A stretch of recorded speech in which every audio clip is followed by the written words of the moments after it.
আসসালামু আলাইকুম রহমতুল্লাহি ওবারাকাতু। তো বন্ধুরা দেখেন, আজকে আমি আপনাদের মধ্যে একটি নতুন টিপস নিয়ে এসেছি। সেটা হচ্ছে, দেখেন এটা অনেকে চেনবেন, এটা বেশিরভাগ মানুষের চেনার কথা। এটা এটা একটা তরকারি।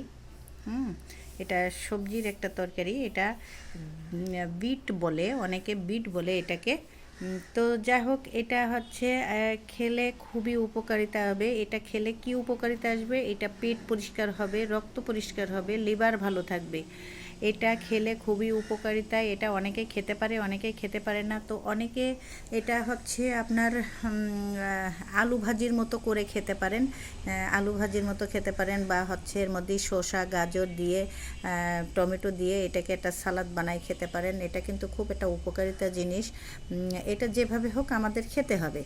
তো যেভাবেই হোক, আমার শরবত, কেউ শরবত করে মানে জুস বানাই খেতে পারে, কেউ হচ্ছে আলুর মতো করে ভাজি করে খেতে পারে, কেউ হয়তো সালাতের মতো খেতে পারে। মোটামুটি যেভাবে হোক এটা আমাদেরকে খেতে হবে। দেখেন, এটা কিন্তু আমি এইভাবে কেটে রাখিছি। এটা আমি একটু বিট লবণ দেব, দিয়ে এটাকে ঘুরবো ফিরবো, একটু লবণ লাগায় রাখবো। এটা আমি এইভাবে খেয়ে ফেলবো। তো এটাই খাবো আমি, সারাদিনে টুকটুক করে খাবো। আবার আমি বাচ্চাদের জন্য, বাড়ির সবার জন্য আমি সালাদ বানাবো। সেই সালাদের সাথেও আমি এটা সবাইকে খেতে দেব। আর অনেক সময় আমি এটাকে আলুর মতো ভাজি করি, কুচি কুচি করে ভাজি করি। এটা রুটির সাথে দিই সকালে নাস্তায়।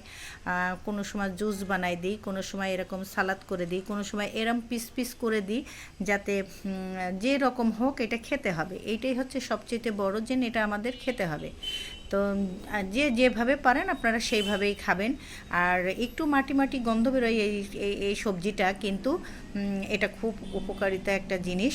তো আপনারা যদি একেবারেই সালাদ খেতে না পারেন, ভাজি না খেতে পারেন, তো আপনারা জুস বানাইয়ে এটাকে বিট লবণ দিয়ে এটাকে খেলে। এর মধ্যে কিন্তু আমি আপেল দিই, গাজর দিই, আপনার আমলকি দিই, দিয়ে আদা দিই, দিয়ে সব রকম দিয়ে একটা জুস তৈরি করে এটাকে আমরা সেকে ফেলাই, এটাই আমরা খাই। তো এটা সবাই, বাড়ির সবাইকে খেতে দিই, এবং সবাই এটাকে পছন্দ করেই খায়। কারোর পছন্দ হয়, কারো পছন্দ হয় না বলে আমি বিভিন্ন রকম করে দিই, যাতে এটা খেতে হবে। তো আপনারা এইভাবে করে খেয়ে দেখবেন বন্ধুরা, খাবেন। এটা কিন্তু খুবই ভালো একটা জিনিস। আর এটা হচ্ছে মূলত হচ্ছে এটা আমরা বাজার থেকে যখন কিনে নিয়ে আসব, তখন এটা আমরা একটু ভালো দেখে নিয়ে আসব, কচি কচি দেখে। এটা কিন্তু একটা বশ বশ হয়ে যায়। দেখেন এরকম, দেখেন কত সুন্দর একটা দাগ দাগ এসছে। এটা কিন্তু বেশি বতি হয়নি, এটা ঠিক আছে। এর থেকে আরেক ধরনের আছে, সেটা হচ্ছে আপনার বতি হয়ে যায়, সেটা খাইতে আরও বেশি খারাপ লাগে। তো আমরা একটু দেখে দেখে নিয়ে আসব। তো এইভাবেই আমরা খাবো। আর এটা খেলে খুবই একটা ভালো উপকারিতা আসবে। তো বন্ধুরা, যদি ভালো লেগে থাকে তো লাইক শেয়ার কমেন্ট করে দেবেন। আর আপনারা যেভাবে পারেন সেইভাবেই আপনারা খাবেন।